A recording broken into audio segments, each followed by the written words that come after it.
TalkSport Fan Network. The ultimate on-demand destination for the UK's best fan-led football podcasts. Want authentic supporter insight on all things Bournemouth? Follow Up the Cherries in all departments on the TalkSport Fan Network. Club-dedicated content created by the fans, for the fans. Search Talk.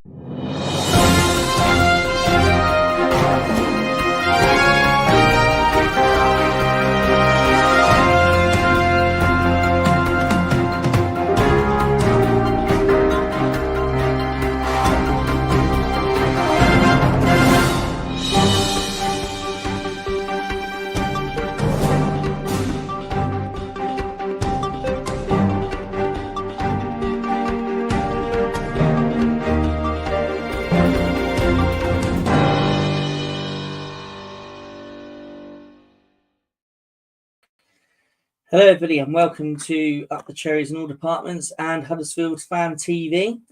Obviously the transfer show is back as the transfer window is open. So as I've mentioned, Huddersfield Fan TV, obviously that means I've got to bring in my co-host. And Ryan, how are we doing, buddy? Hello, Matt. Yeah, and obviously, apart from town ruining my weekend yesterday, doing all right, I guess. It's good to get this show back and do some streams together throughout the month of January. So yeah, I'm excited for the show and yeah, hope everything's well with yourself. Yeah, all good. Yeah, I had a slightly better weekend so far, apart from the rain. But obviously with Bournemouth winning yesterday. But yeah, let's just have a quick look who's already joined us in the chat. Joshua Owen, morning Matt and Ryan, hope you're both well.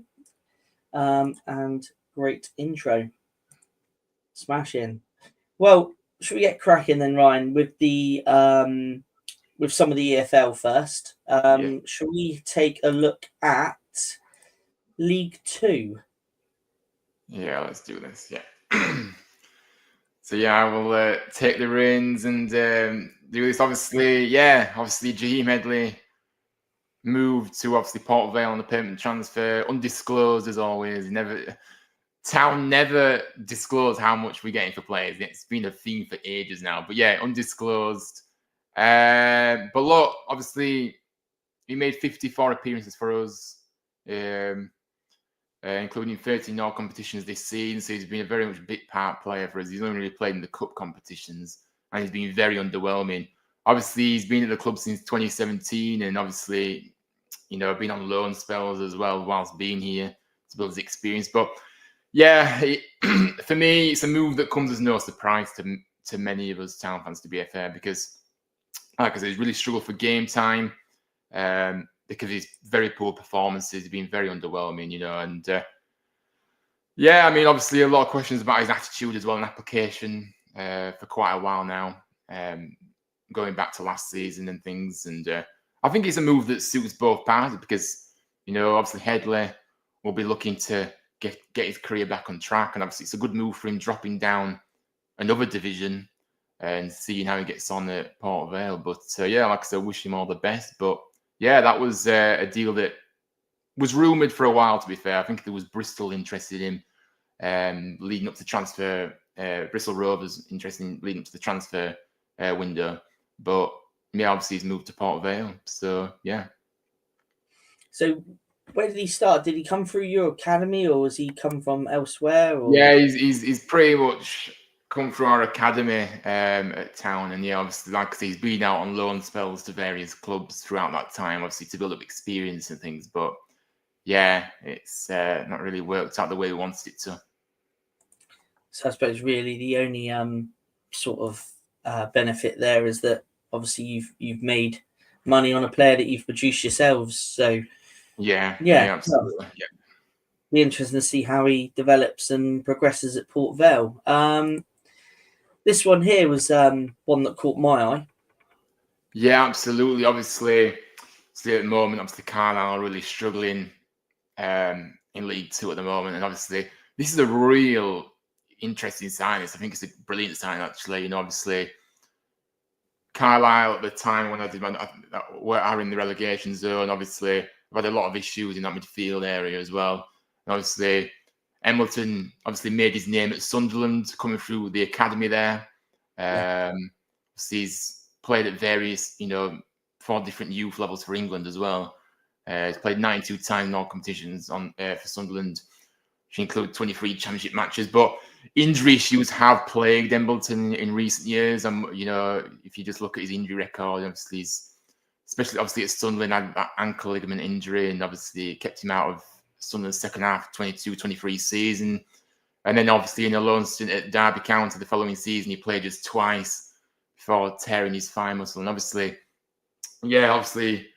Blackpool, obviously he didn't really do anything there either. He was constantly out on loan, I think it's a good move for him, really. I think obviously he's had a lot of injury issues, so maybe dropping down to League Two, maybe he can kind of move forward, maybe obviously it's not as intense a level, and maybe that will help his injury record, but he's had a lot of rotten luck with injuries. But I do like Embleton, to be fair. I think obviously his talent suggests that he should be at a much higher level than Carlisle, but it's his injuries that have really plagued him, unfortunately, and that's what happens with some players, isn't it? So, hopefully it goes well for him, but I think it's a good move for him, but we'll have to see what happens with him.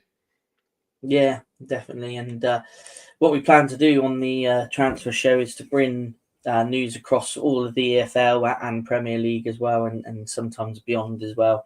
But one news that has broken this morning involves Tottenham Hotspur. And they have completed the deal for a new goalkeeper.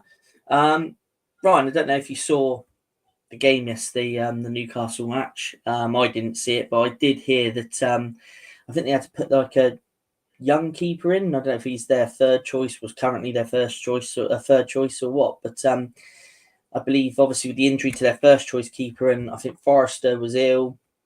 It was kind of a bit dire straits in the goalkeeping department yesterday for Spurs. But this guy here, 12.5 million. And he's signed a long deal as well, I believe. I believe his deal was due to end in 2031. So a 6-year deal by the sounds of things. But yeah, do you know much about this guy? No, I don't actually know. I'm not sure. I don't know how old he is or anything really. But no. So it seems like it's a goalkeeper that they've kind of brought in to bolster the numbers in that department. But I think from my understanding, I think Brandon Austin did play very well yesterday. And, obviously, I mean, you say he's young, Brandon Austin. He's 25. It's just because he's not had any luck. He's not had any luck in at Tottenham at all for whatever reason. I'm not sure why, but he's been at the club for ages. From what I've heard, he's come through at a very young age, and just never had an opportunity. So it is an interesting one, this one, because if you're Austin and you bring in another goalkeeper, I don't really think it's going to I don't think it's going to really help him, is it? Because he's like, well, you bring in another goalkeeper, but I'm here. Austin, it might be the case Austin might have to just move on and find another club, because he needs to start playing regularly. And he's not going to get that at Tottenham. I know Vicario's number one at Tottenham, but I mean, like, is this guy going to come in and start games for Tottenham now then? Is that the plan, or is Austin going to keep in goal? I know Forster's there, but I don't rate Forster one bit. I don't rate Forster, but yeah. Well, he's 21, this lad. So Joshua's just filled us in. So thanks for that, Joshua. But yeah, I think from the sounds of things, he's coming in to be number 2 by the sounds of it. I would imagine. And yeah, from someone like Austin's point of view, if he is 25, like you say, I mean, where does his career go now? But yeah, I totally agree with you with Fraser Forrester. I don't think his performances have been overly great, especially in that League Cup game against United. I think there's a couple of howlers there from what I can remember. So yeah, it will be interesting to see what happens to both Forrester and Austin. Is it a case that they move Forrester on and keep Austin, or does maybe Austin want to maybe look for a club himself and maybe try and be a first choice somewhere else? But it'd be interesting to see how that one develops, and it'd be good to see where Kinski fits in at Spurs. But yeah, that was the one that broke this morning. About 9:20 this morning, I saw that one break on the news. The one that I saw late last night has been a topic of conversation for quite some time now. Is Liverpool set to offer Trent Alexander-Arnold 78 million to stay at Liverpool? Now, this is according to the Sunday Mirror. So the club insists that the 26-year-old, who is out of contract in the summer, is not for sale. And when the Champions League holders made an inquiry, obviously Real Madrid, a few days ago, it was immediately rebuffed with the message they had no intention of discussing it further. So this one, Ryan, seems to keep on raising its head. Do you reckon this one is a deal that's, done in the background, or, virtually it's a case that he is going to leave Liverpool, or Liverpool clutching at straws, or, where are we going with this one, do you reckon? Yeah, I mean, it's very, very hard to tell, isn't it? Because it's so, obviously, there's rumours going around. It's just like, what do you believe? But look, I think Arnold probably, if he's been left to this point to have a new contract or be offered a new contract. I know there were talks, obviously, before this, but like, if they were that serious of keeping him, then they would have offered this deal sooner rather than waiting until the last minute. I know, obviously, into the final few months of his contract. So, yeah, I mean, I'm on the fence with it, really. For me, I think I said it in one of our previous shows, didn't I, actually, that I believe Arnold will move to Real Madrid. I just have that feeling in the back of my mind that I think his sights are set on Madrid now. He's ready for a new challenge. And I'm not so sure the way that maybe Liverpool have handled the situation with the contract and everything. I don't really think that's helped matters either. I think Arnold probably would have been happy to stay at Liverpool. But I just think the way everything has been handled, it seems to be a bit... it just doesn't really seem that... I don't know what the word I'm looking for, but you know what I mean? He doesn't seem that thingy to me. So, yeah, I would probably say that Arnold is going to be on his way out of Liverpool come the summer. Yeah, no, I totally agree. And I agree with John's comment here. You don't turn down Real Madrid, and I believe he's very good friends with Jude Bellingham as well. And he's, to be fair to Trent, he's won everything at Liverpool, hasn't he? He's won the FA Cup, he's won the League Cup, he's won the Premier League, he's won, obviously, Champions League. He's won the World Club Cup as well, I believe, if I remember rightly. So, he has won everything at Liverpool. He's been a great servant to Liverpool, but like John there says, you don't turn down Real Madrid, do you? So it's very hard, I think it's probably done, and you'll see in the summer with him holding a Real Madrid shirt up at a press release. And I mean, it's a difficult one for Liverpool fans. I know they've got quite a few players on their way out at the moment. You've got Salah and Van Dijk that contracts are all expiring, and so there's a few dodgy things going on with not dodgy, but it's a few things that Liverpool fans want sorted out, really, because obviously they don't want to lose their best players, do they? No. And Van Dijk, Salah, part of that backbone of that great Liverpool side at the minute. I think Liverpool will win the league this year, and obviously Liverpool fans, and I'm sure Slot will want to keep his best players. So it'd be interesting to see how this one does develop. But like Joshua is just saying here, he wants to win the Ballon d'Or, and you can only do that at Real Madrid, which is a interesting one.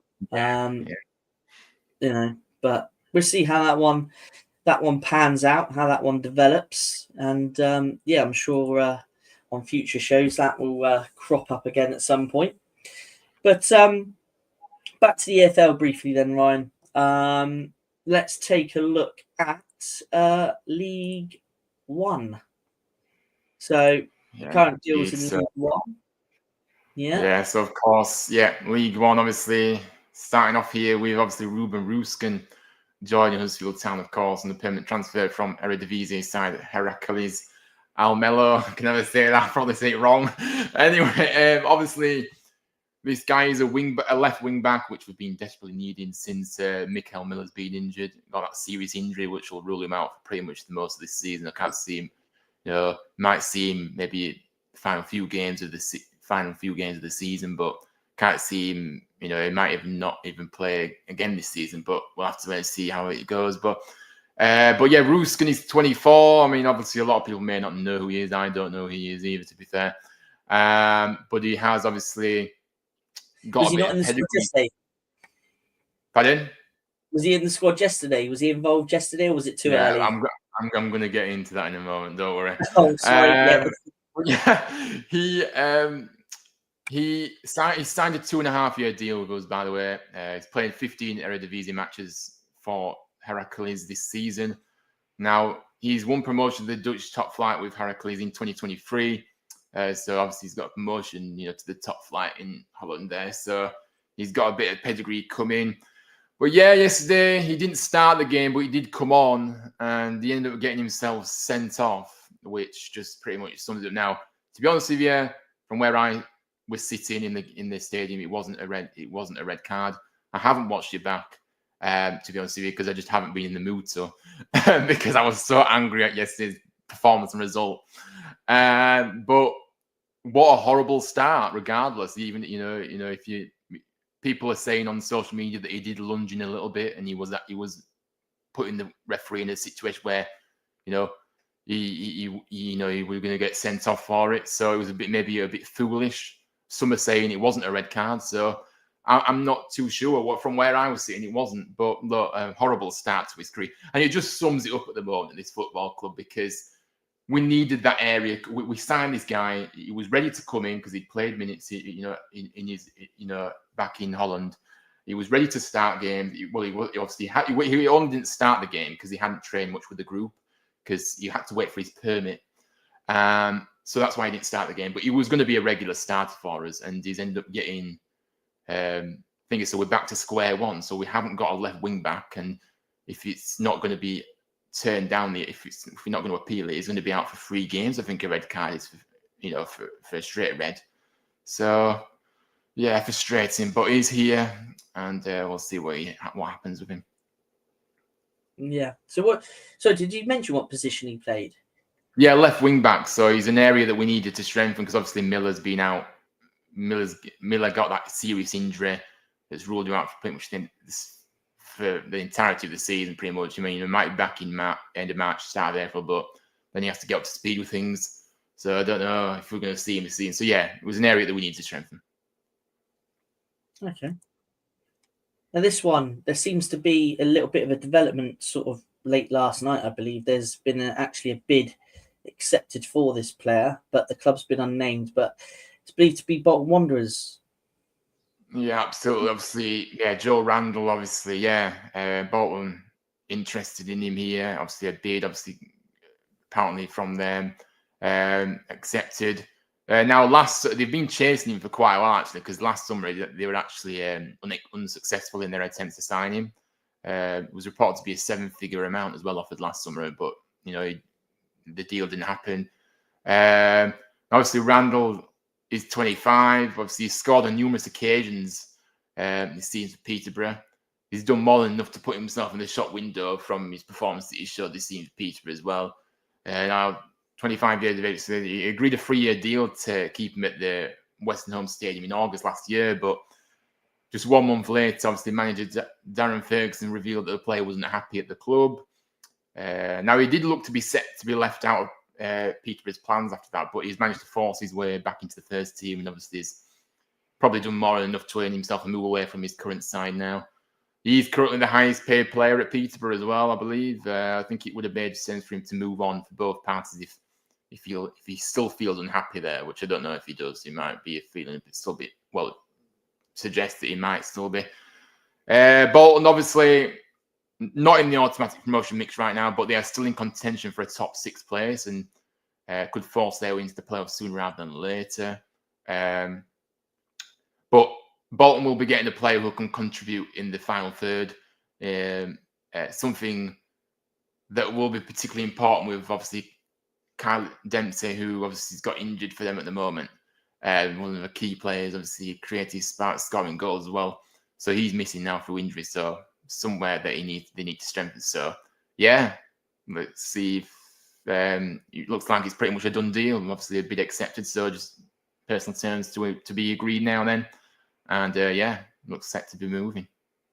Yeah, and obviously, like Joshua has just said here, you'd be a huge blow to Peterborough, who are obviously 19th in the division at the moment. And, Peterborough have always been quite a well-known club for producing good quality players and making money off the back of them as well, haven't they, over the years? And, I'm sure that this player moving on, Joe Randall, is going to be, like Joshua says, a massive blow to their chances of avoiding relegation this season. But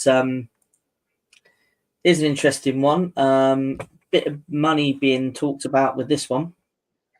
Yeah, obviously Ryan Hardy, obviously currently at Plymouth at the moment. Obviously, 27 years of age. Now, he's only scored 1 goal this term, by the way. And like I said, his $2 million release clause is in place for this player. But look, this season, obviously, Wrexham and us have really struggled to secure consistent goals from their front men. Obviously, Paul Mullin at Wrexham and Callum Marshall has done his bit, but he can't do it on his own. Now, obviously, this could see them obviously turn to the experienced Hardy, who during his League One career has netted 34 times and provided 15 assists in 131 games. Now, for me, I personally don't want Ryan Hardy. I think he's no upgrade from what we've got. I think the price is too much as well. I said that on my show the other day. I don't want him. He's not a goal scorer. I don't care what anyone says. He's not being, he's injuries as well. There's a few injuries as well. He's a bit injury prone from what I've seen. He's no good for us. So I would not touch this deal whatsoever. But I don't know if it's true or not. Rumours, you never know what to believe. But I hope it's not true because, I just don't I wouldn't be excited by this signing one bit, and he's not what we need. So, yeah. Yeah, no, that's more than fair enough. I mean, like Joshua was just saying there, he obviously agrees with you as well. And so this is one that you're quite happy for Wrexham to swoop in and pay $2 million for him then. Yeah, I am. Yeah, but I'm not too sure. Wrexham should have all done their due diligence on this player, and obviously he doesn't look great. Yes, he may have scored goals at this level, and that's fine. But if you just read between the lines, I think it would be a disaster for both clubs to take him. To be honest with you, but yeah. I believe he did have a spell. Did he have a spell at Rangers? Did it? I don't know. Sure. I might be wrong. I might be completely wrong there. So. But I don't think so. No. Okay. Yeah, that's probably me just probably likening him to somebody else. But so that's League One ticked off. Now we'll just take a look at some recent transfer activity from Bournemouth. Early days in the transfer market, but we've made our first signing. A US centre back, 18-year-old. I'm going to try and pronounce his name, but I'll probably pronounce it wrong. But Akin Bonny, I believe that's how it's pronounced, but I might be wrong. He's joining Bournemouth. And as everyone watching may well know, that we've got some young, very decent young centre backs in our squad with the likes of Zabanier and Dean Howson, who are attracting plenty of attention from other clubs, which we'll discuss a little bit further on. This guy here, the first team technical director, Simon Francis, has told Bournemouth's website that he's an exciting young player. We've been monitoring him for an extended period and have been impressed by his progress. He's a player we believe has a very bright future, and we are looking forward to seeing him develop with us. So this one here, I'm quite excited about. I think he's going to, develop well at Bournemouth, and I'm sure at some point we're going to see him in the first team. I don't know whether he might get a run out in our FA Cup tie or be included in our squad for the FA Cup tie against through against West Brom next Saturday. Hopefully we'll get to see a bit of him then. But yeah, this guy, he does excite me, and the club are very, very good at bringing in young quality players and developing them. So this guy here, I think he's going to have quite an exciting future at Bournemouth. So yeah, another one to add to our squad, which is really good. Joshua has just said he came through the youth academy, so I'm assuming he's meaning when I'm trying to link the Rangers. Yeah, so apparently he must have done, but I don't think he played for the first team at all. Right. That's I don't. Not that I watched Scottish football, but I don't really. Obviously, I've not really known that he's played at all. I don't know anyway. Yeah. Is Joshua again? What is the plan for him? Like, is he going to go out on loan or play for the academy or be in the first team? Yeah, it's not much has been said. He's been given the squad number 45. So I imagine he might be sort of between the development squad and the first team. Whether a loan is on the cards, that's quite potential. It's a potential thing that may happen. Obviously, we signed a young goalkeeper, Alex Poulsen, during the summer window, and we loaned him straight out. So it could be a case that we maybe that might be on the cards, or we might see him sort of on the fringes of the Bournemouth team, or maybe he might go out on loan in the future. But yeah, at the moment, I've not seen too much on those side of things. But I'm sure that whatever Bournemouth decide to do with him, I'm sure will aid his development massively. Came through excellent. Thanks for that, Joshua. I thought in the back of my mind there was some link. But yeah, it's just back to the Bournemouth thing then. So we're also, well, if you believe everything you can read, but looks like we've got a left back on his way across to Dean Court from Argentina. According to a claim in the Argentine media, Bournemouth have agreed a deal to sign Lanús defender Julio Sola. The 19-year-old has been linked with both Liverpool and Manchester United in the past month, following reports the two Premier League clubs have been monitoring the situation with the youngster. However, it seems Bournemouth have won the race to sign the Argentine under-23 defender, and it's been reported on social media. So the English side apparently have agreed a 12 million fee with his club. So it now looks very possible that he's on his way across to Bournemouth for his medical in the coming days. Now, this is a position where we do need to strengthen, as we all know, all the Bournemouth fans know, and I'm sure other fans of clubs that the players linked to. But Kirkes, he's linked to several different clubs. And not only that, has been putting in some fantastic performances for Bournemouth since he joined us. So, I'm not surprised that he's actually getting linked into other clubs. But we're also weak in that department. We've only got him really as our only recognised left back. We have got other players like Adam Smith, who's currently injured, but he's played at left back for us before. Max Aarons has had a couple of, I think, friendly games at left back. So there is a bit of movement there, but there's no other recognised real left back. So again, this guy here, from what I've done a bit of research on last night, he looks like an exciting attacking player, just like Kirkes. So it looks like he'll fit into our high press style pretty well. So this is one that hopefully by the time we do our next show will be one that we'll be saying is a completed deal. But I think 12 million is for us is a good buy.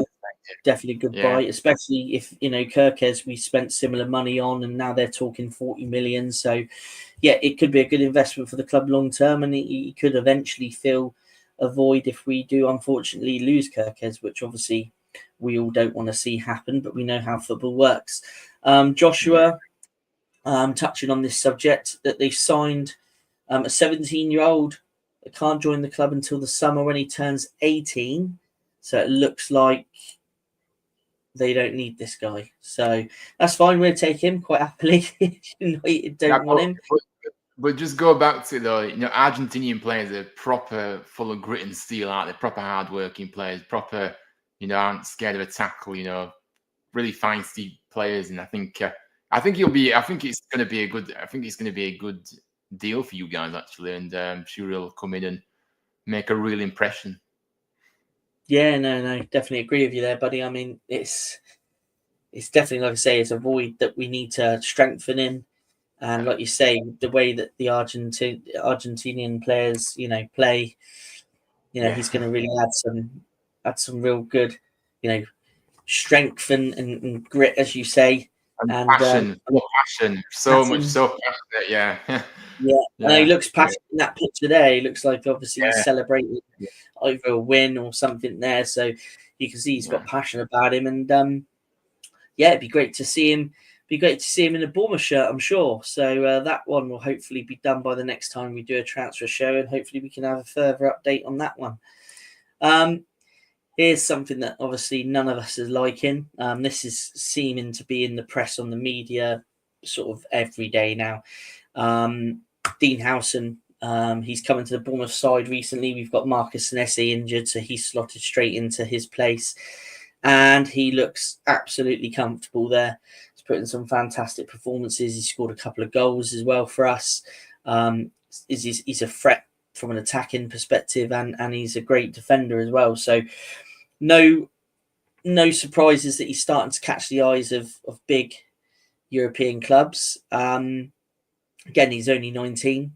Another young player that's come in. He was unhappy with his game time before Marcus Senesi got injured. He was unhappy that he's come in and he was kind of playing second fiddle on the bench, and so he wasn't happy with his game time. So at one point it did look like something would have to give for him, but now he's cemented his place in our team. We don't want to lose him, but there's no surprises that the likes of Real Madrid, I think Chelsea's also been mentioned. I saw something yesterday about Chelsea, but there's so many clubs monitoring this guy, and I can see why. But from our perspective, where we're currently placed, and we're looking at attacking those European places. This is the kind of player that we don't want to lose mid-season. But I also did read something yesterday that if any deal is to be done, it's looking more likely to be the summer window, which obviously will get Bournemouth through this season. But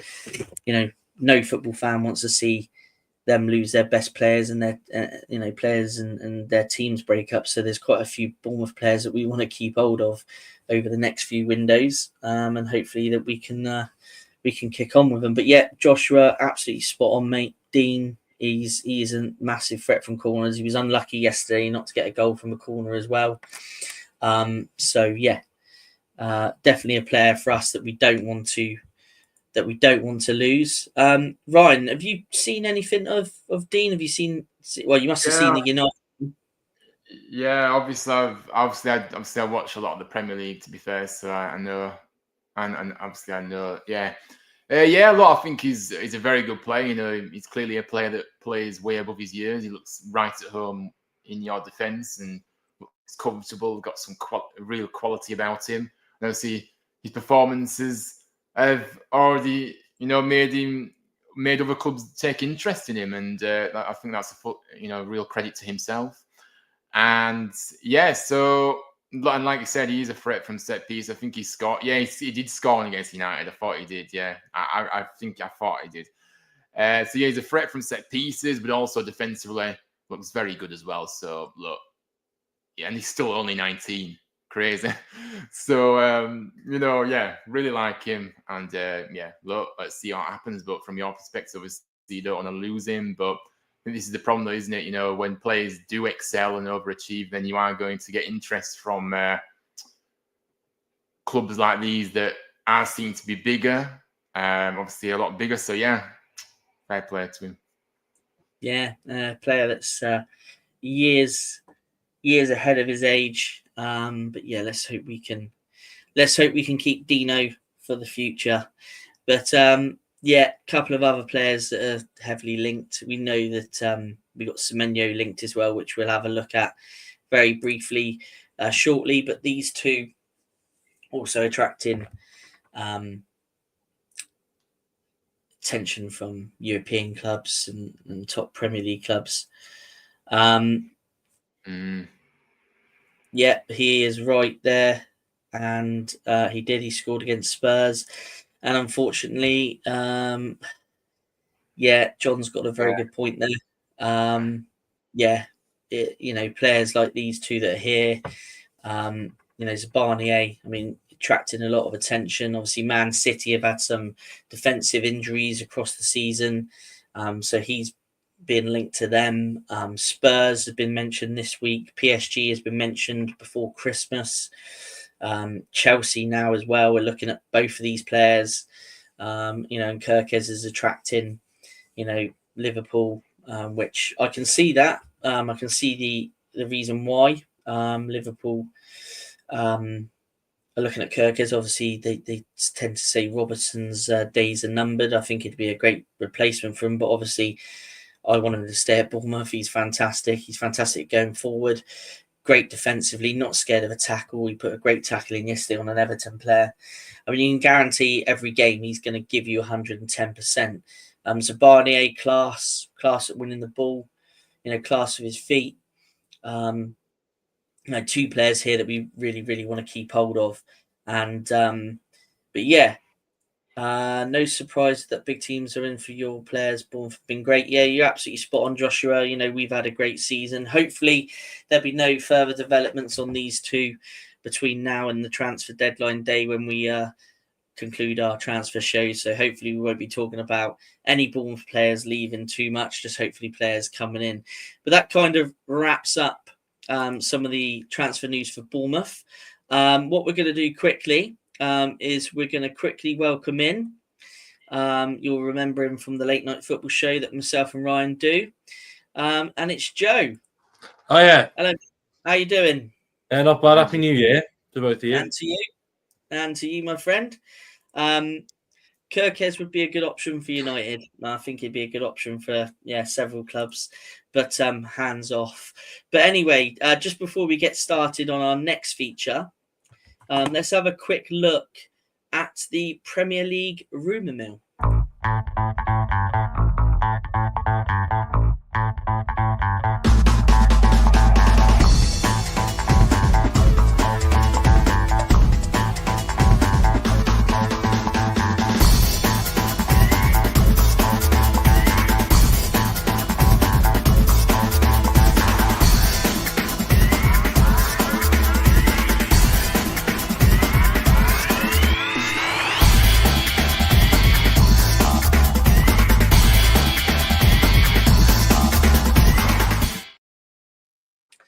Yep, so there's some of the Premier League rumours that are current.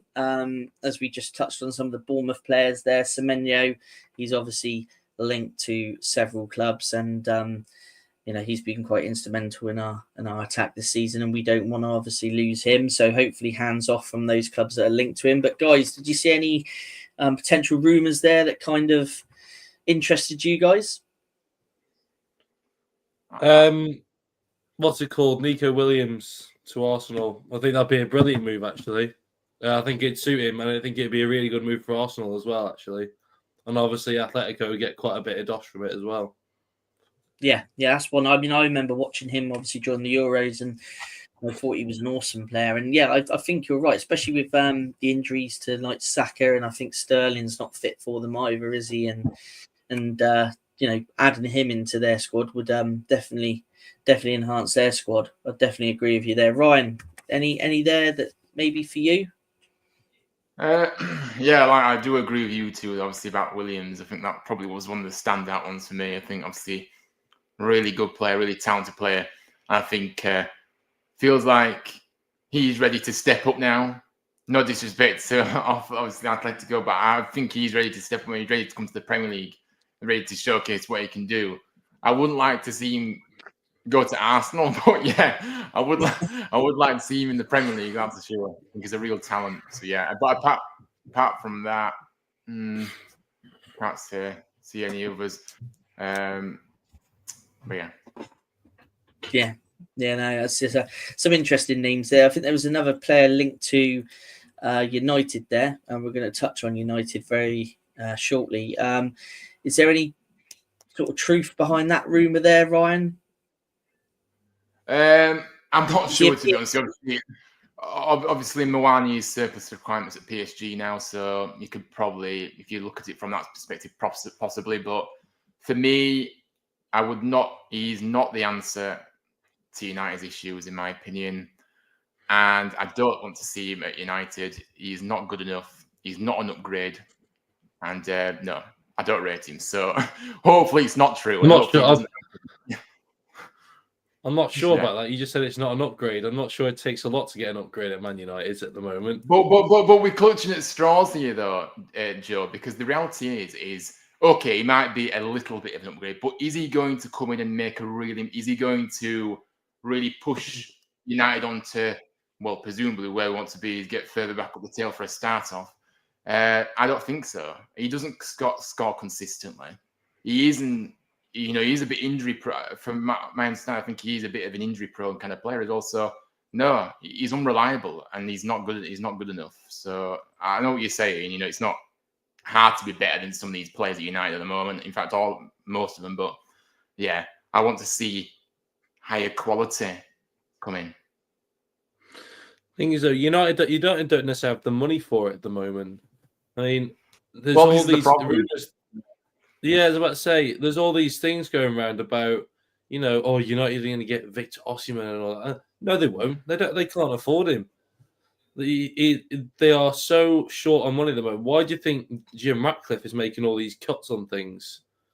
I mean, the 66 quid for a child to go and watch Man United have been flipping heck. Well, I have my own opinions on Sir Jim Ratcliffe, but yeah, I think it's down to him. He's come in, he's not really prepared to put much of his money into it. And he's just he's just another Glazers 2.0, in my opinion. And I've already seen it already. You don't do what you've done and come in and completely cut absolutely everything and then charge fans, like you say, £66. It's without no communication to the fans. Just do it. That's how arrogant and ignorant some of these owners are that come into these football clubs now. And I just think it's a disgrace. So, yeah. Anyway, we diverted. But United, I don't want to see Mawani at United. I'm sorry. It's just not. It's just a disaster waiting to happen once again. Yeah, no, definitely. I mean, we'll come on to United in a bit more detail very shortly. But interesting comment here from John about Nunez. Now, he's linked, paper talk, to AC Milan. Be a big loss for Liverpool, that one, don't you think? Especially with potentially Salah leaving as well in the summer. I don't know if I believe this one, though, to be honest with you. No, neither do I. If Liverpool are on the brink of winning a title, why would he move to Italy? Which, in all due respects, it's not a bad league in Serie A, but I don't really think he will be moving at this point, personally. Yeah. I don't know. I was about to say, there's only 3 really good clubs in this area, so it's an odd. I was about to say, I can't see this one ever actually being a thing at all, let alone being something that's actually being talked about. I'm surprised it's even a rumor because it's just not something that's happened. Yeah, I mean, like a couple of comments here, John doesn't see that Milan have the money to do that deal, and like Joshua says, they're ninth this season. So, and I think obviously Joshua is agreeing with you there. And in terms of United as well, I believe this is the kind of quality of striker I should be looking for. So on that note, glad you're both here because we're going to take a look now at United. So about the impact that could be made or won't be made in this transfer window. So United's new boss on this transfer window, when asked about any potential moves happening, Amran told reporters, when the window is open, we can try and do something, and we will try to do something. But I think in the next weeks, we are going to have more time to train and we can improve. That's the only way. We had a lot of games without training. Now we will have more space to grow. You can see that the context is worse in this moment as we had a lot of losses, so we have to manage everything. He wasn't, however, pushed on which positions in the squad he would like to have additional resources in. Basically, he has said, I would try and keep that to myself, but we'll try to do something. So with this one, it's kind of, he's not saying, yes, we're going to be spending loads of money, but at the same time, he's not really filling everybody with confidence with United's league position and the losses that they're going to bring anybody in. I mean, there's a few players, I won't necessarily name them. I'll let you guys name them, but there's a few players that when I've watched United recently, obviously when we played them in December, and I watched, I believe it was it the Newcastle game recently? I watched that one, and there's certain players in that squad that are underachieving. So from United's perspective, what do you guys think in terms of this transfer window? Yeah, I mean, for me, like Joe's already alluded to, there's been a lot of talk about not having money to spend in this window. Now, I know there has been a few potential loan deals happening, potentially moving into a permanent in the summer. But yeah, so he's obviously not been drawn on what he wants to come in, but I think he's fully aware what he needs. I think it's glaringly obvious. I mean, you need quality across the whole pitch, to be honest with you. That's how much of a mess United are in at the moment. But there is obviously more key positions that we need more than others. But yeah, so the transfer window in this month, we might get a loan or two in, but I don't think there'll be any permanent transfers coming to the club in this window, and that doesn't really fill any confidence for the rest of the season, if that's the case. Yeah, I know you might still be able to get a loan in and all this, and obviously there's a few potential swap deal as well for a certain player, but I don't know. I don't know what to think, to be honest with you. But I'm not confident that anything will happen. Much will happen this month. Joe, is your views similar to that? Yeah, I think Amram's in a really difficult position because I think he's coming to a club that is, there's no other really other way to put it. It's sort of rotten from top to bottom, and it's sad to see because I know this is kind of biased, but I think apart from Liverpool, I think United have got some of the most loyal fans in the league as well. I mean, you hear, especially against Newcastle, you hear them singing from minute 1 to minute 90, despite losing and being absolutely battered as well. At Bournemouth at home, they were singing minute 1 to minute 90, despite Bournemouth absolutely battering them. Yeah. And, the fans are... That Newcastle game was the first time I properly heard Man United fans booing. Yeah. And I think they know it's nothing to do with Amarim. Amarim knows what he wants from them. To be fair, it just seems like the players have been a bit lazy. And to do with the transfer window, I think he's got to... What he said in that statement there is basically saying, I'd love to do something, but I've been told we can't afford it.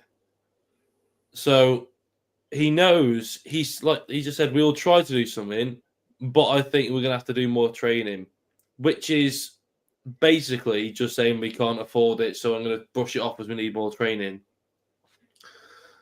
And they need a goal scorer. They haven't got a natural goal scoring talent in the team, and I think that's starting to show now. They need the likes of an Osimhen or a Gyökeres or whatever it is, but they haven't got that at the moment. So it's a difficult place to be for United and United fans. But Joe, just let me come in a minute. You're saying about the centre forward, and I get it. United do need a centre forward like a Gyökeres, like a Osimhen. But where is the creativity in this team? And for me, I don't see this. We have, Amaring's come in and he's got a system to play. I get it. He likes the system. He's done it at Sporting. He's been very successful at Sporting. But the reality is that he's coming to a United team that I don't necessarily think we have the players for the system he wants, especially in the wing-back area. I'm sorry, but the wing-back area is the most crucial part of this team as well. And I'm sorry, Dalot is shocking. He's awful in every word. So I know what you're saying. There's a centre forward is a big priority and it's needed. We need a proper centre forward in this, especially in this system. But I don't see any creativity in this team. I don't see the play. There's so many areas that we need to improve on, especially the wing back area. But yeah, I get what you're saying, but I did want to come in there. Yeah, I think that I was speaking to one of my mates the other day who's also a Man United fan, and he said there's 3 big mistakes that United have made under Ten Hag. So there's getting rid of De Gea, believe it or not, he said getting rid of McTominay. And he also said, despite his crossing not being great, Wan-Bissaka wasn't a bad wing-back. He ran a lot.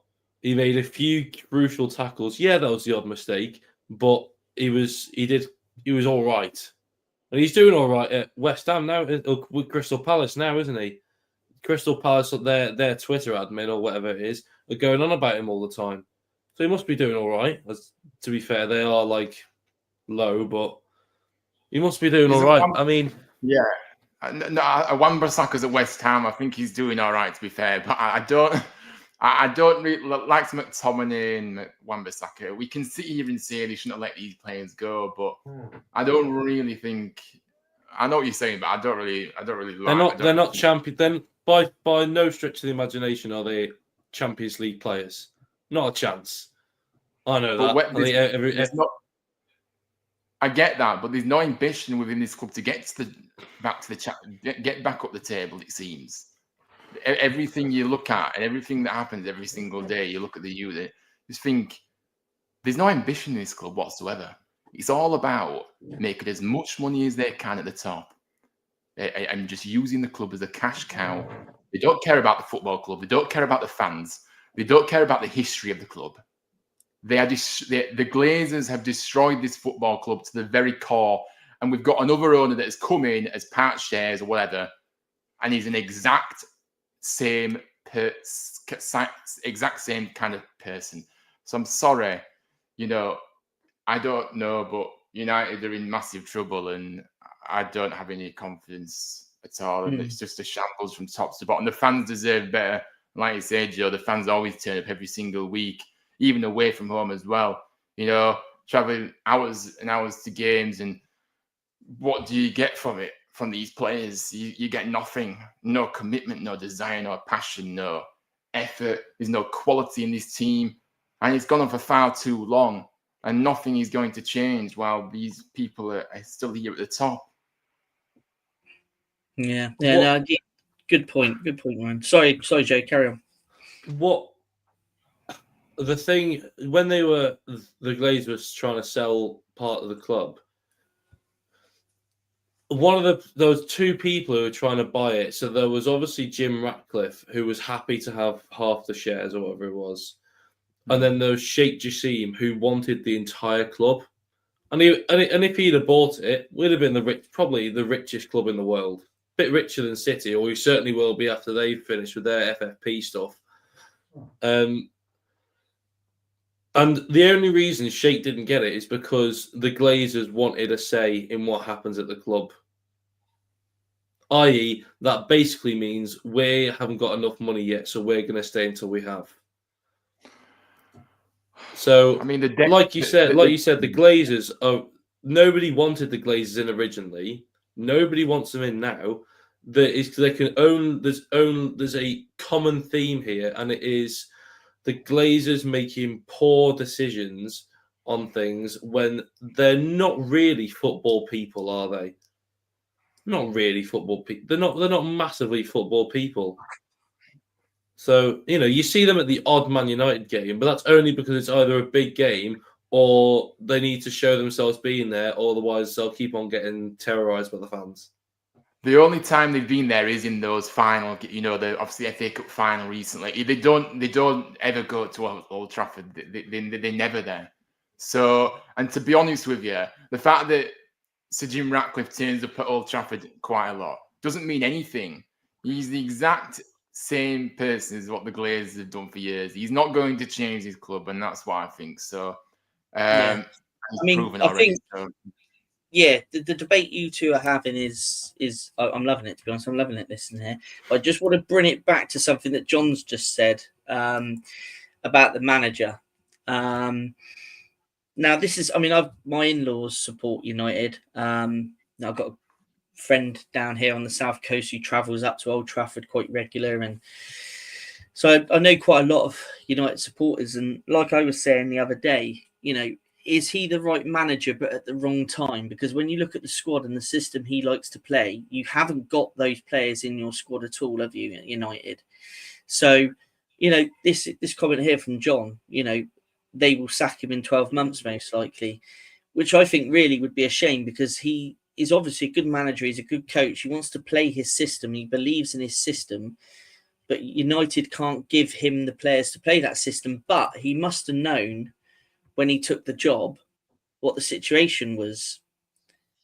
The thing is that, but look, I agree with you here, by the way. I think that Amorim, if there was any competence at this football club, Amorim should have been the guy that came in the summer, not continue with Ten Hag, which clearly wasn't going to work with Ten Hag. It was pretty obvious. Everyone was saying it. It was obvious it was not going to work. But what did they do?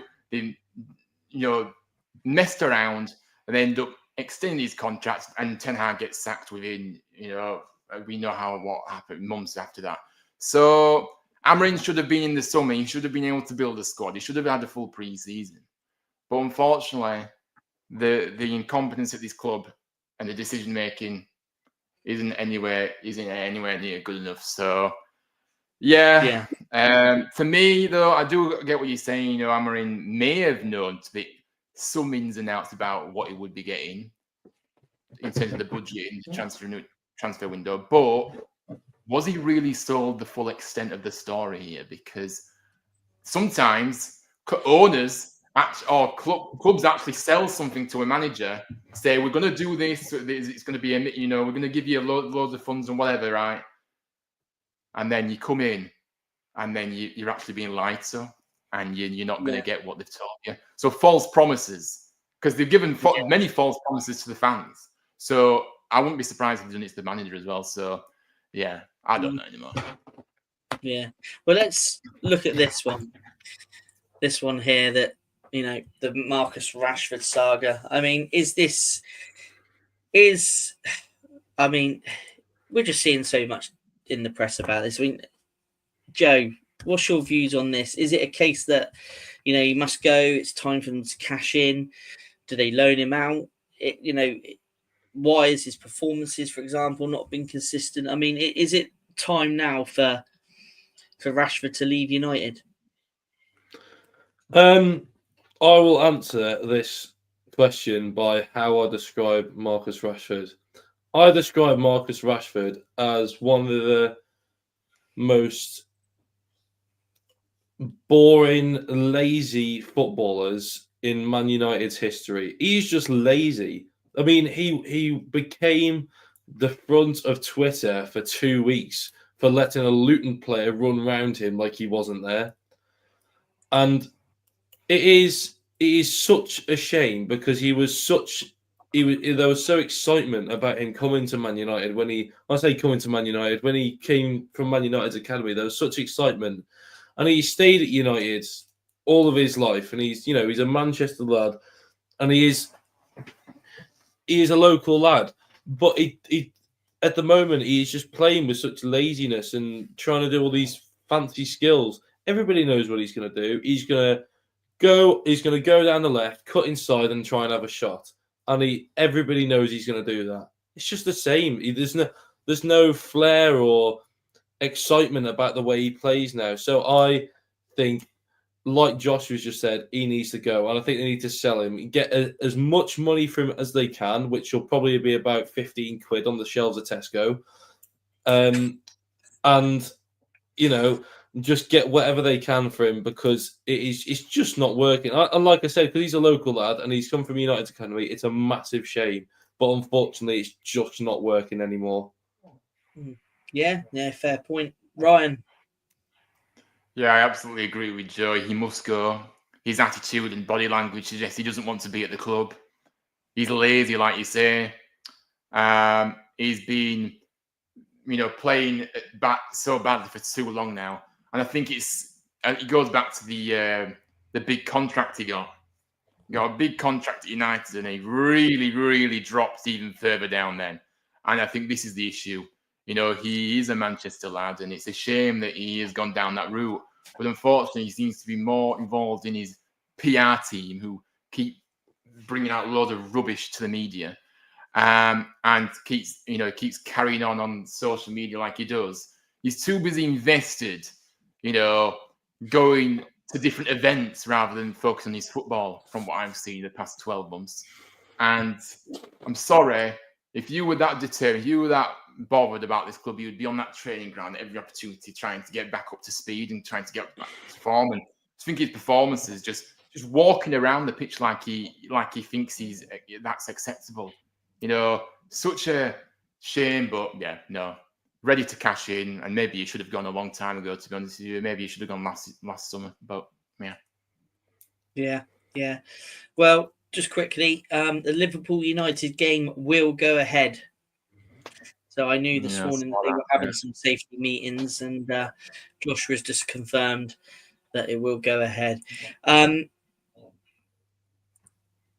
What do we think of this swap deal then? Now, obviously, you've both agreed, and I'm sure all Man United fans probably agree with you as well, that Rashford's had his time. It's time to move on. I think this would be quite a good deal for United, to be honest. But I mean, what's your views, guys?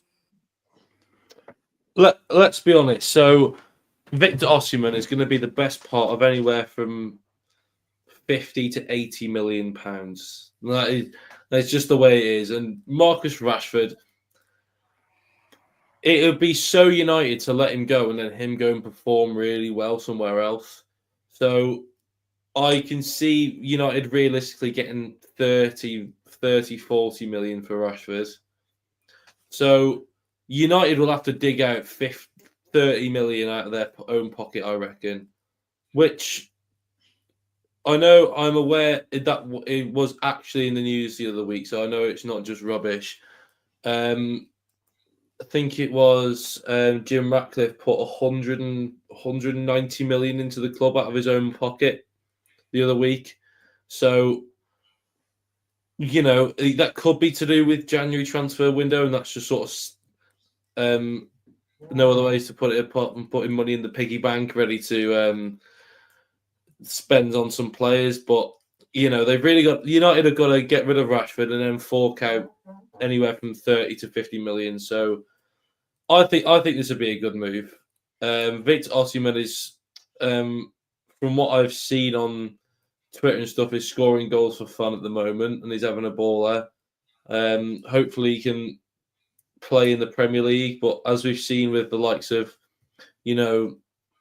Anthony and a couple of other players that come to United, they play really well in like the Turkish league or the the French league or whatever, but they come to the Premier League, and it's so much more difficult. The standard of football in the Premier League is obviously some of the best in the world. So I think you will need time to adjust, but I think it is the right thing to do. Yeah, no, I agree. I think for me, swap deals are always difficult, though, aren't they, to negotiate? Because it's Marcus Rashford may be stubborn and say, well, I don't really want to go to Napoli, for example. What if that happens? And then it won't happen. And I don't think we've got the money to spend on Osimhen in January. And I think, I think Osimhen coming to the Premier League, I think it will work. It won't be like an Anthony signing, because I think when you look at when Anthony came in, there weren't many Premier League clubs interested in Anthony, if any. Osimhen, he's had many clubs looking at him. So I think that speaks testaments to how good he is. I think he would be suited to this system, and I think he would be a good player. But I don't really see how this deal happens in this month, and I think Rashford has to go. But I think maybe just a deal with somebody rather than swap. I mean, if the swap deal could happen, then fine. But I don't really see that as an option. And I think Rashford should definitely sell Rashford. Even if it's not this month, then definitely this month. He looks like he's on the way out anyway because of how Amorim's kind of dealt with Rashford since he's come to the club. It's pretty obvious that Amorim has seen what Rashford is like, and he doesn't want him part of his plan because of what he's seen. And he's obviously not said that to the media because he wouldn't do that. But yeah, so he's being left out on many occasions. So yeah, that's my thoughts on it.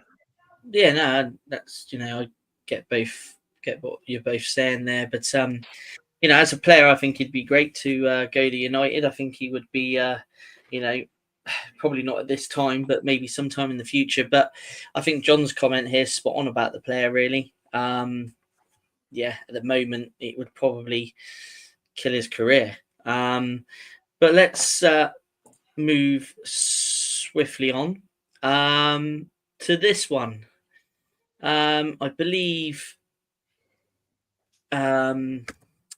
United's manager worked with this player at Sporting, and I think he got on pretty well with him. He described him as I think there's a comment at the bottom there about Mendes when he was prized away, that Amorim was sad to see him go, and he commented by saying it's a shame to see him in a PSG shirt.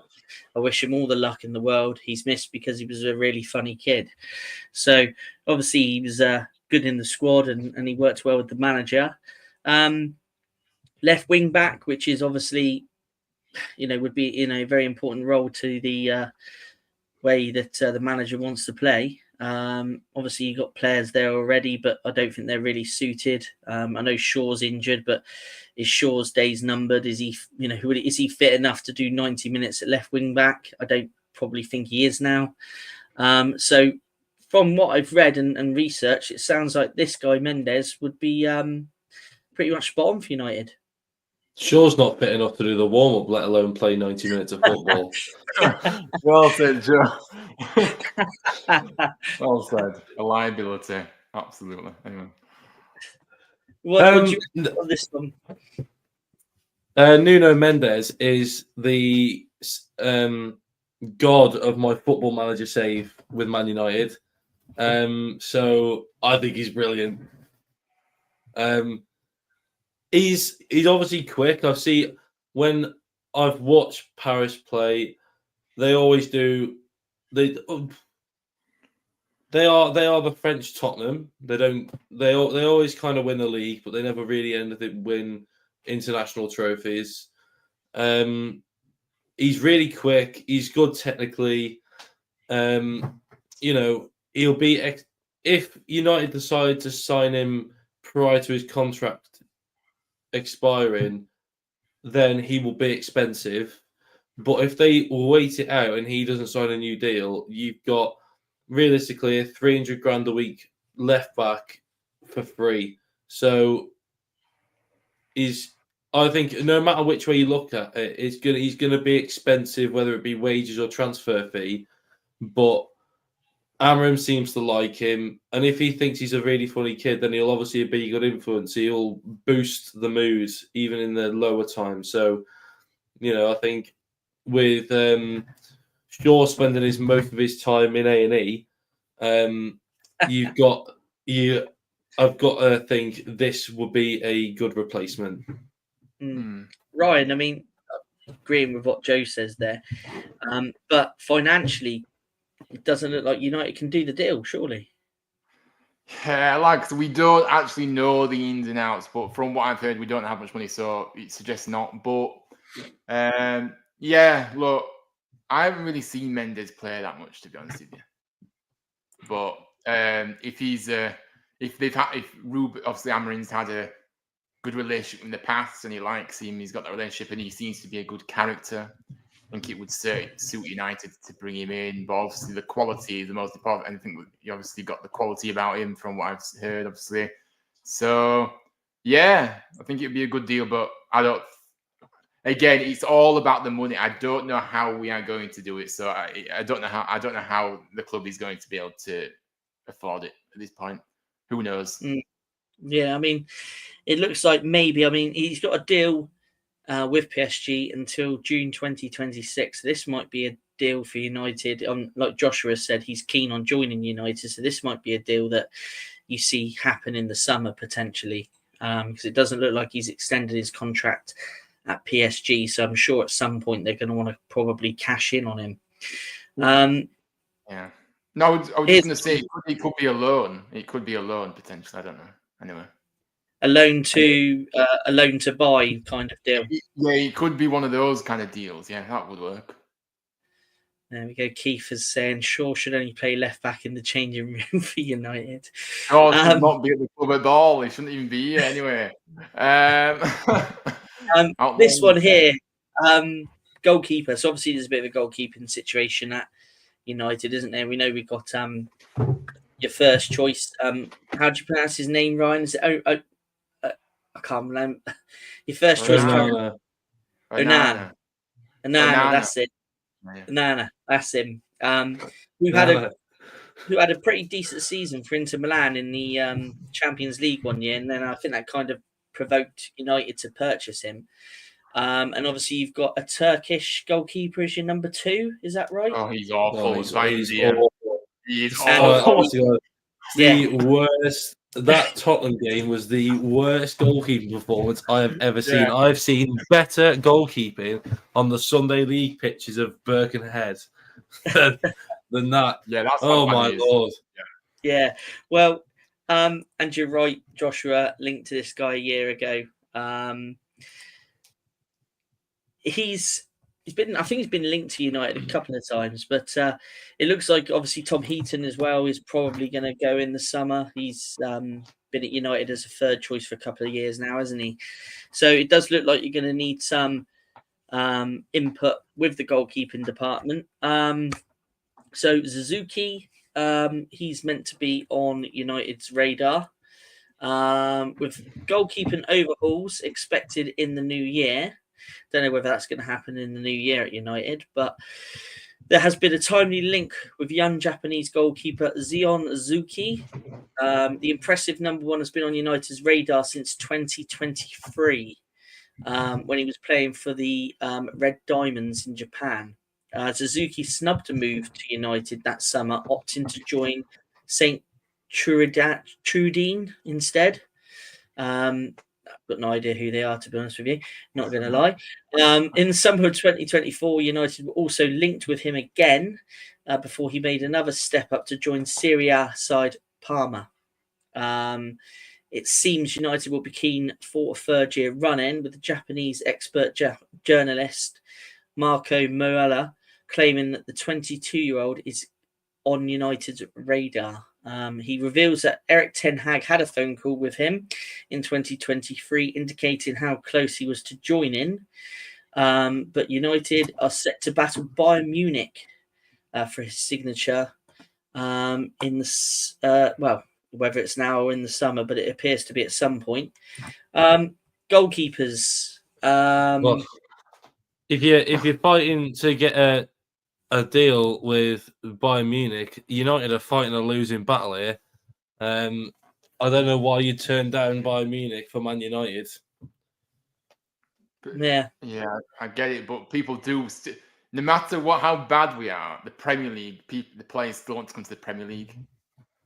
Yeah. So I don't know, but so I don't really know. Not too sure then on this one, or I don't really know much about him, but the goalkeeper situation has to be addressed, because it will be interesting to see if Amorim wants to try and offload Onana and, in fact, to get rid of all of our goalkeepers and start again. Because, like I said, Bayendier is nowhere near. He's not a number 2. He shouldn't be at the club. He's awful, as we've already alluded to. And Heaton really has been kind of a goalkeeping coach. He's not really been on the, he's not really been one of our goalkeepers. He's more of a coach type role. I think he's got at United at the moment. So, look, it needs to be addressed. Is this guy the answer? I don't know. I've never seen him play before, and I can't really. So I'm not sure. But carry it in. Yeah. So I don't know anymore. But he's 22. Seems to be a good age. Obviously, if Bayern Munich are interested as well, clearly he has got something about him. But yeah, I think personally we need to address it. Whether this is this guy, I don't know, and I don't even know whether to believe this story. But yeah, let's just see. Let's see how it develops. Here's one then. So just to touch on finally before we move on, Maguire. So I think this might be a head in his hands moment for Ryan, but we'll see. So obviously, United manager has confirmed that United will trigger the extension in Maguire's contract. To be fair, I thought he had a fairly decent game the last time I saw him play. But I don't watch United all the time, so I'll hand it over to you two guys. I think I know what Ryan's going to say, so let's start with Joe. Do you think this is a good thing for United, or do you think United are being a bit static here? I think if this is last season, I think it was last season or the season before, I think I'd have sort of gone out into the street and drawn a middle finger in the snow and hoped United could see it because he was rubbish. But this season, actually the end of last season and this season, I think he's been really good. I haven't. For me, he actually hasn't made a massive mistake so far this season. I haven't seen him make a vital mistake. I'd say he hasn't made a vital mistake. He's made a couple, but they just haven't come to bite us yet. Not far off by any means, but he's not playing awful football at the moment. That Newcastle game is probably the only one of two good players in that squad. Brian, wow.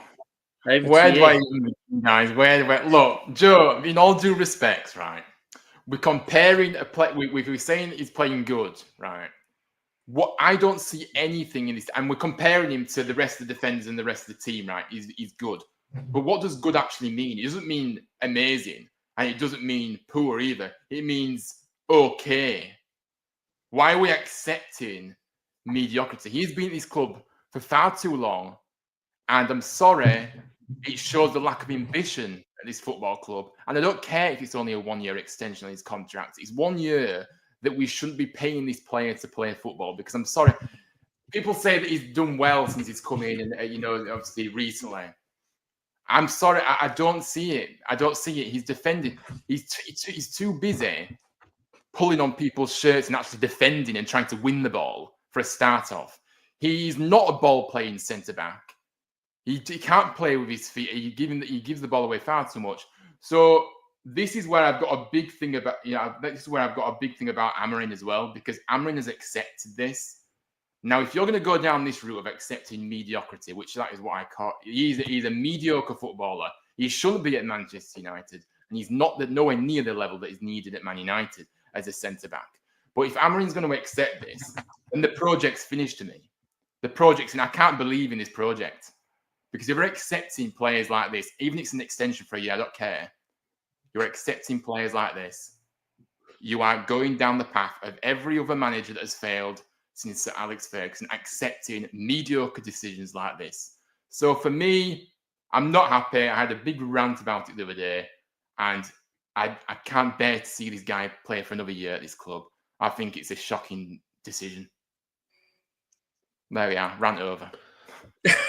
I agree with what Joshua's just said. I think his passing ability is underrated. Yeah, I genuinely think it is.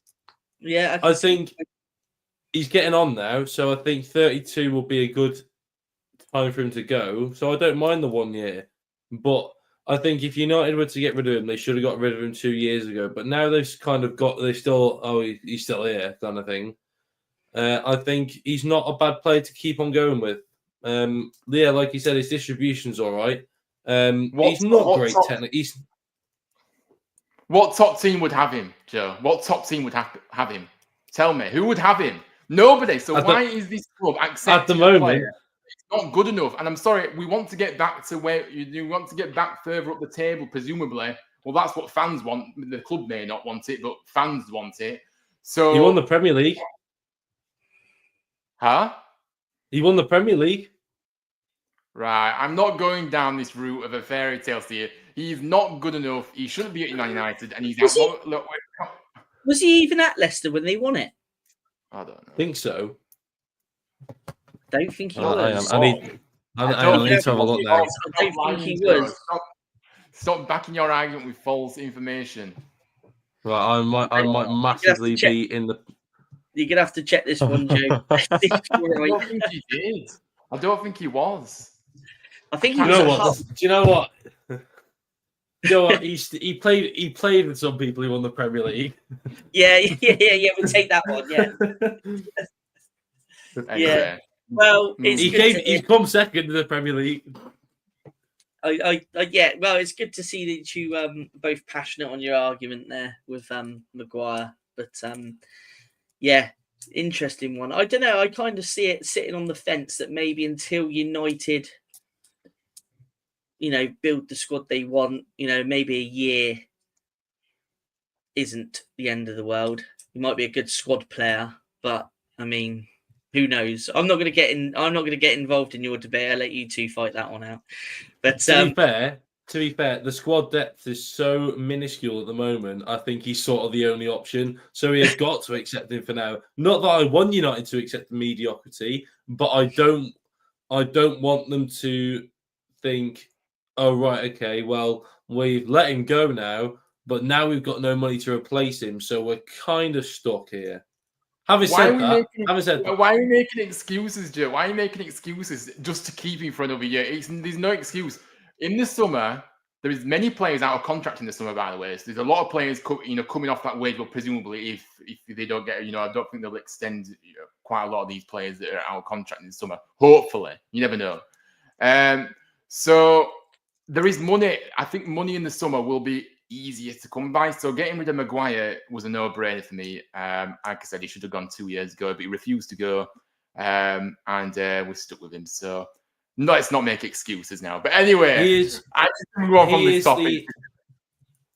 the highest paid player at Man United. So when they I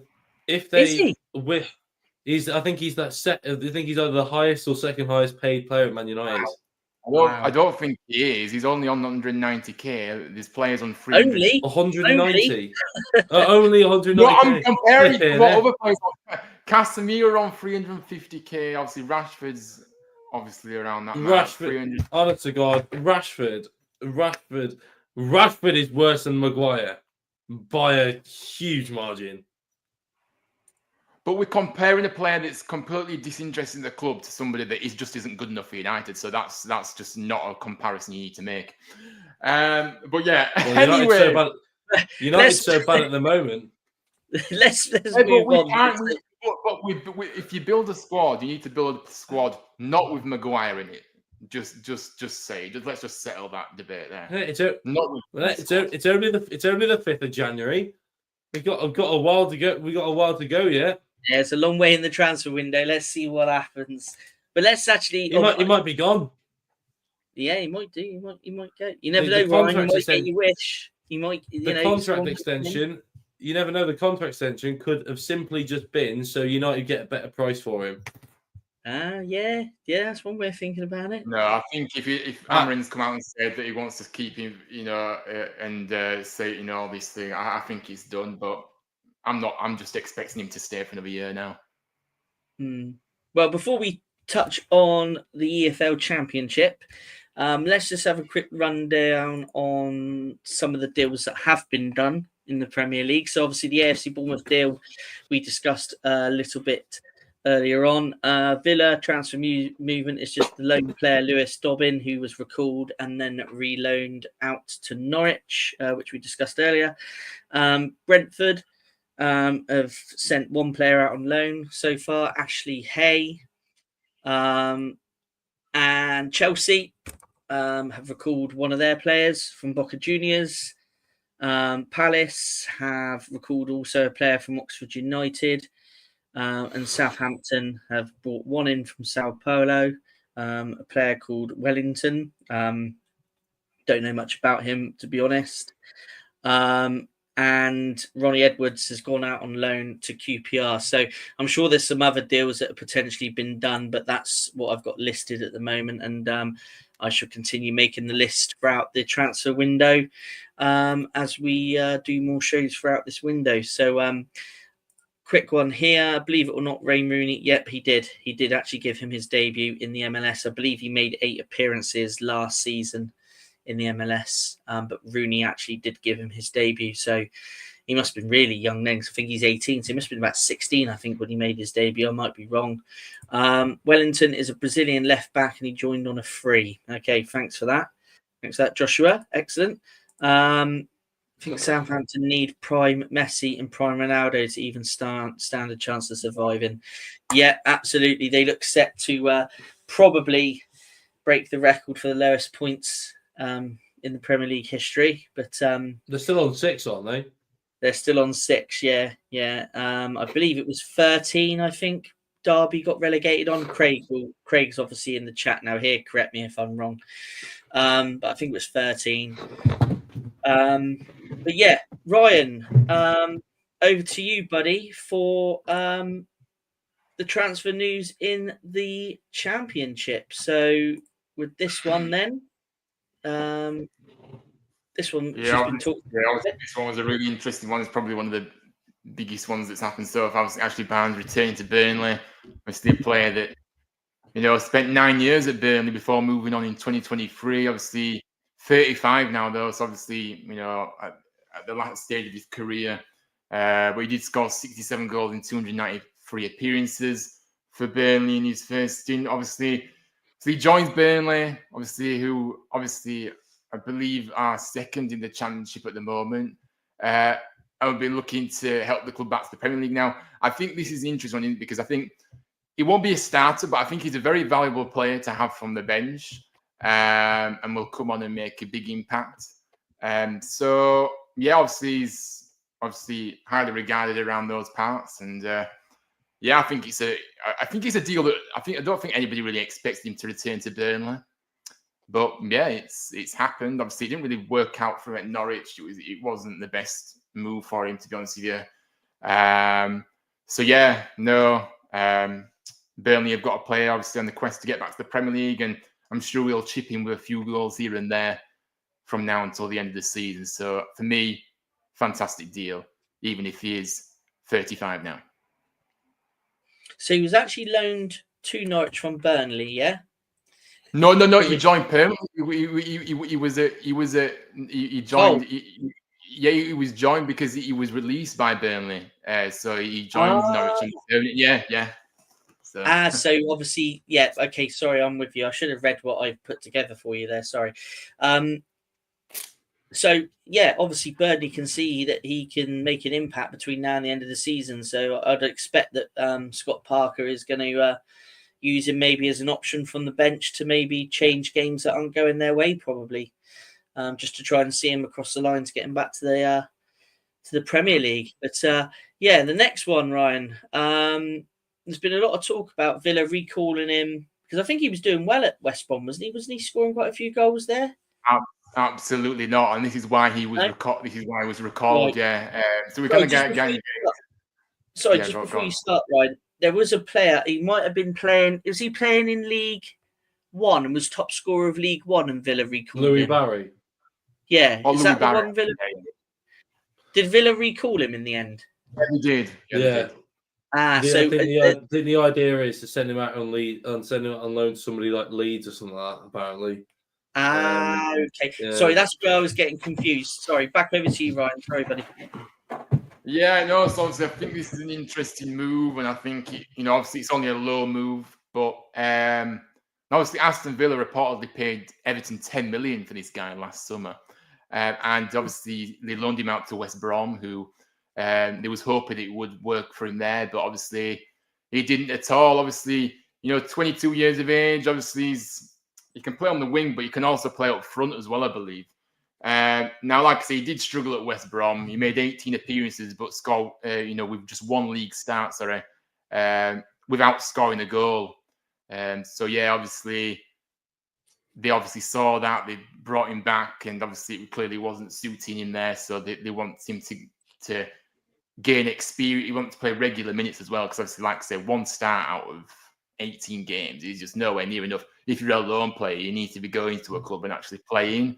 Obviously, he's clearly got something about him, but he does need to, get minutes.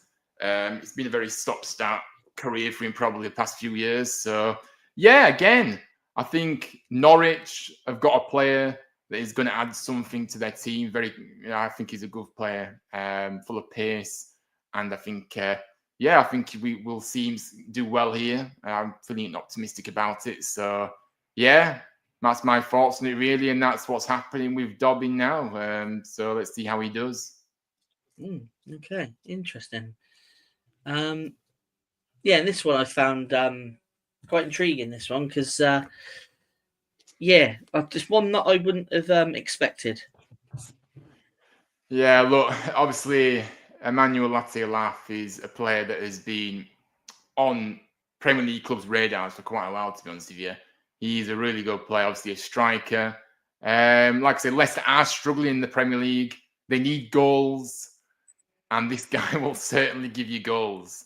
Okay, he's obviously a division lower, but I think they need more firepower up front, Leicester, and this guy absolutely adds to that. Obviously, for me, I think he's one of the most exciting Championship strikers. So I think he's ready to step up. Now, obviously, last season he scored 16 goals in 30 appearances for Middlesbrough. And he scored 9 goals this season, so he slowed down a little bit. But, I think it's an intriguing deal that could happen. I think one that Leicester will be looking to do, because I think they'll really help them survive. I think he's got that quality, making those runs in behind. Obviously he's clinical, and he's got an all-round game. So I think he's one of the most exciting strikers in the Championship right now. So he's ready to step up to the Premier League. And if Leicester get this deal done, I think Leicester could go on to stay in the Premier League. He's that good. That's how much they're rating. And obviously at £12 million,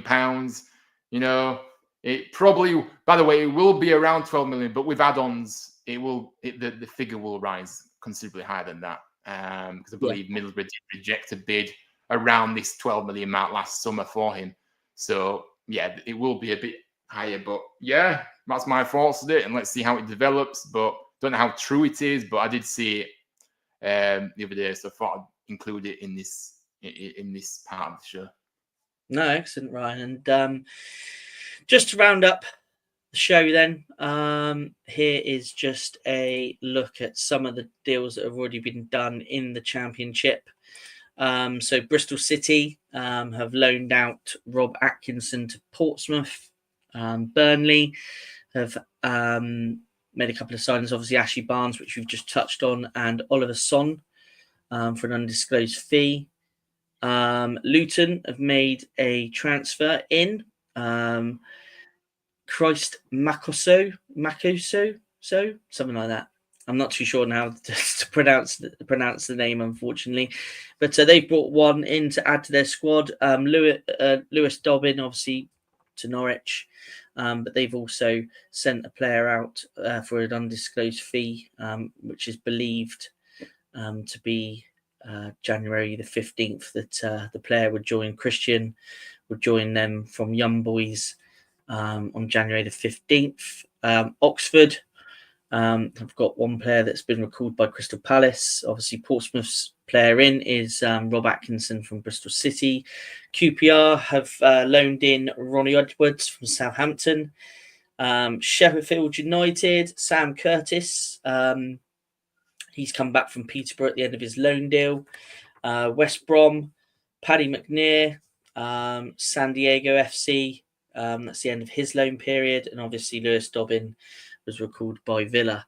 So, yeah, not masses of transfer movement currently, but obviously this is the first show of this transfer window. We will be doing other shows up until the transfer deadline day. The transfer deadline day, which is the 3rd of February, which myself and Ryan will be live from 9 p.m. that night up until 11 p.m. when the transfer window closes to bring all the last sort of minute deals. But in between now and then, we've got several shows on Thursday evenings at 9 o'clock, beginning this coming Thursday. So we'll be live again from 9 p.m. So yeah, thank you to everybody that's been in the chat.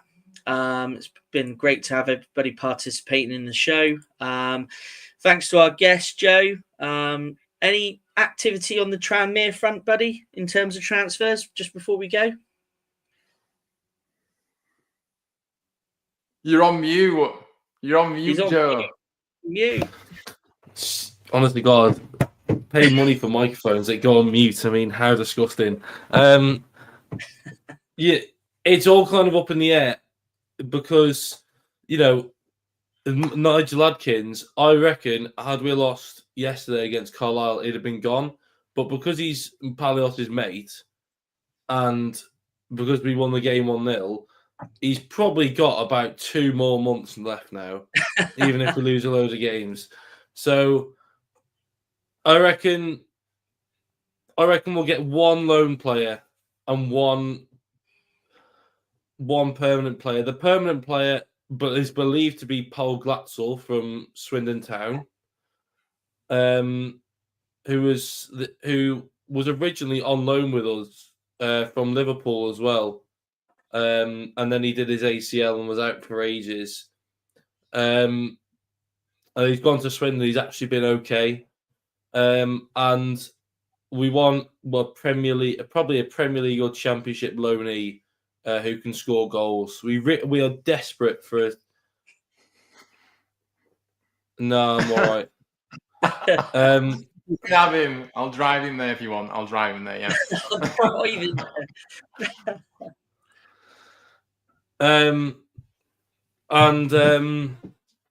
You know, it is tough because the new owners aren't going to come until February, March time now. There was a protest actually that was meant to be happening a couple of weeks ago, and Mark Palios caught wind of it, and he did a Q&A the night before it was due to happen. So it never actually went ahead, and he confirmed it that the deal with Joe Tacopina and ASAP Rocky isn't well. He didn't mention ASAP Rocky, but he said the deal with Joe Tacopina was never actually off because there was rumours spreading about that it had fallen through, but it's not off. So there's just a few things that there's an investor that had dropped out and they needed to find a replacement. So I think they found that now, and it's all getting sorted by the EFL. But if the new owners come in before the end of January, you will see a lot of activity towards the end of the transfer window. But at the moment, I think actually, if we want to keep a core squad that know each other and actually have a chance of staying in the division, I think we need 1 goal scorer. I think we need one loanee or 1 permanent player. We just need a goal scorer. If we can get that, I think we'll be fine. We'll just stay in the division. But if we don't sign anybody, I think they are doomed for the National League, unfortunately. Okay, mate. Yes. Well, fingers crossed that you ain't doomed for the National League, because obviously took you guys a while to get back out of there, didn't it? So, yeah, fingers crossed for you, Joe, and I'm sure we'll see you soon as well. So thanks for joining us. Ryan, what have you got coming up on your channel this week? Yeah, obviously I'll be doing my preview show tomorrow night for the Wickham game. We'll play them on Tuesday. Not looking forward to that at all. Probably do a watch long as well on Tuesday night to the game, because I think it's on Sky Sports Plus or something. I'll definitely have to do it. So yeah, that's the next couple of streams, and yeah. But great show, great to have you on, Joe, as always, and Matt. Great to get back on with these streams and bring this new show back as well. So yeah, really enjoyed it. Yeah, it's great to be working alongside you, buddy. And yeah, on Up the Cherries in all departments, we'll have our usual cherry picking show that will be out later on in the week. And we will also have match previews and other bits and pieces that Craig has got planned. So yeah, thanks to everybody for watching. Please give us a sub and a like and all that jazz. And myself and Ryan will see you on the transfer show again on Thursday night at 9 p.m. So we'll see you then. Cheers, guys.